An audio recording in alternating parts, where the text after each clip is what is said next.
જય દ્વારકાધીશ મિત્રો, trending birthday poster કઈ રીતે બનાવવું તે હું આજે તમને શીખવાડવાનો છું.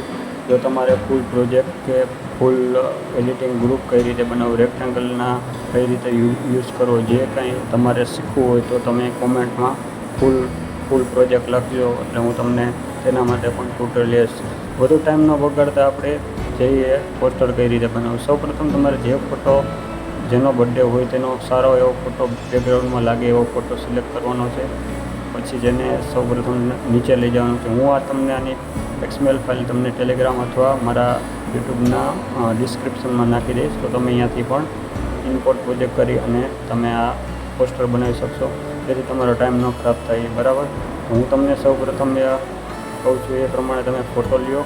પછી તેને જો XML ઓપન કર્યું હોય તો તમે રેક્ટેંગલ ટૂલની નીચે સૌથી પ્રથમ રાખી દો.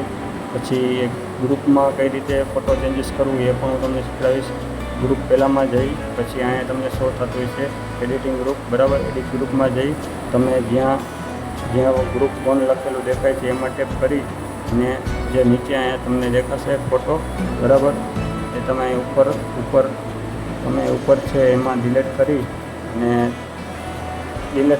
અને તમે અહીંયાથી તમારો બીજો ફોટો એડ કરવા માટે અહીં પ્લસ આઇકનમાં જઈ પ્લસ કરી અને જે તમારો મીડિયામાં ફોટો હોય એ સિલેક્ટ કરી લેવો. ઠીક, એ જ રીતે બીજામાં પણ ત્રીજામાં પણ એ જ પ્રોસેસથી આખો પ્રોજેક્ટ બની જશે અને પછી તમે ઇમ્પોર્ટ કરી શકો છો. જો તમારે આનો ફૂલ ટ્યુટોરિયલ જોતું હોય તો મને કોમેન્ટમાં ફૂલ પ્રોજેક્ટ ટ્યુટોરિયલ એવું લખી અને કોમેન્ટ કરી આપો, તો હું તમને આ પ્રોજેક્ટમાં ગ્રુપ કઈ રીતે બનાવવા, રેક્ટેંગલમાં કયા ઇફેક્ટ કઈ રીતે એડ કરવા, કે પછી તેમાં PNG ગ્રુપમાં કઈ રીતે એડ કરવું, એ બધી માહિતી હું તમને ટ્યુટોરિયલ દ્વારા માહિતી હું પૂરી પાડી શકીશ. બરાબર, જય દ્વારકાધીશ. તમે અંત સુધી વિડીયો જોયો તો ખૂબ આભાર.